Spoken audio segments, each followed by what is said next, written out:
Hello. Today, I'd like us to reflect on why we experience feelings of sadness. Generally, we consider joyful emotions as happiness, and view sadness as something distant from happiness. Of course, there are times when overflowing joy can bring about sadness. But what is true sadness? We feel deep sadness when our will to live is broken. I tend to hold on to flower bouquets I receive on birthdays or special occasions for a long time.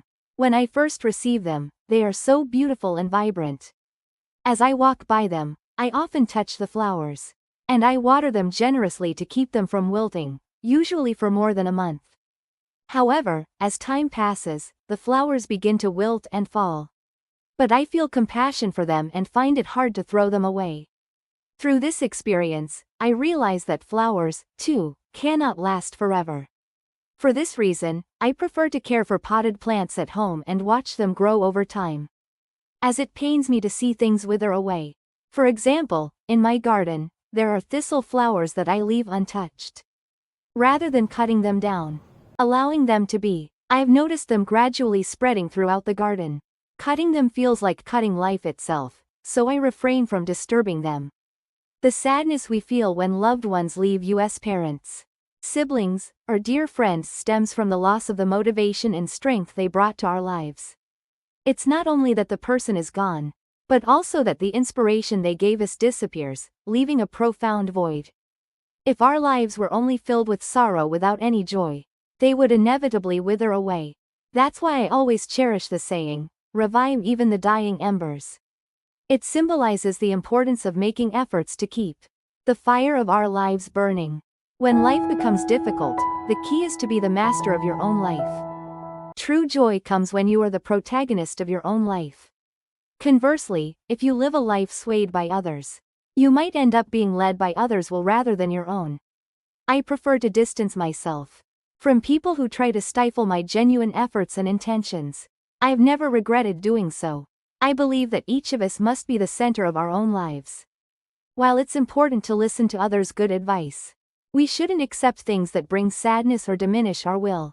Ultimately, while we can take others' perspectives into account, the direction of our lives should be determined by us. What we need is a strong belief in ourselves and an unshakable mindset. Even when external influences cause hardship, it's crucial to hold on to the determination to steer our own lives. As we live, there will inevitably be tough and sad times. In such moments, it's necessary to protect the small spark within us, to encourage ourselves, and to stand up again. As the protagonist of our own stories, each of us walks a unique path, giving meaning to our lives. Sure, let's keep going with this narrative in a casual tone.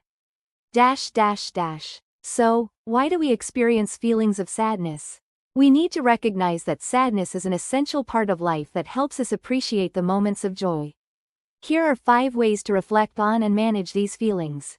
1. Embrace the emotion. It's okay to feel sad. Allow yourself to experience it fully instead of pushing it away. This can provide a better understanding of why you feel that way. 2. Identify triggers. Try to pinpoint what's causing your sadness. Knowing the root cause can make it easier to address. 3. Talk about it. Share your feelings with a friend, family member, or therapist. Opening up can offer relief and new perspectives.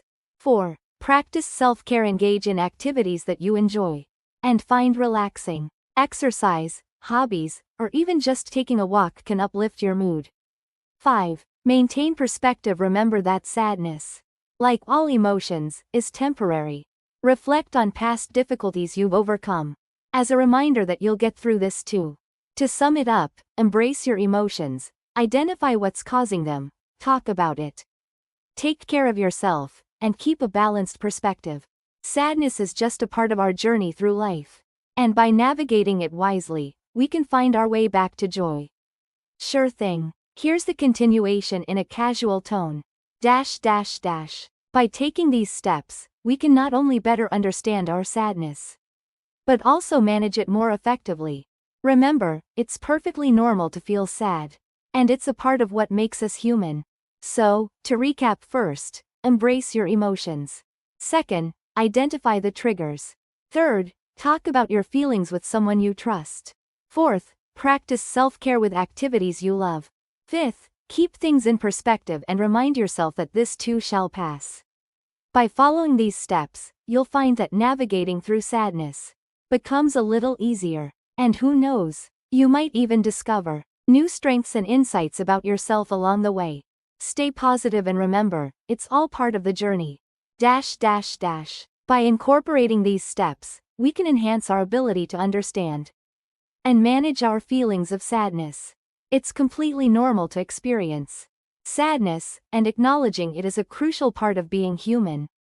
So to sum it up, first, embrace your emotions. Second, identify your triggers. Third, talk about your feelings with someone you trust. Fourth, practice self-care. Fifth, maintain perspective and remind yourself that this too shall pass. By following these methods, navigating through sadness can become a little more manageable. You may even discover new strengths and insights about yourself along the way. Stay optimistic and remember, it's all part of the journey. May today be a day when you love your life and trust in yourself.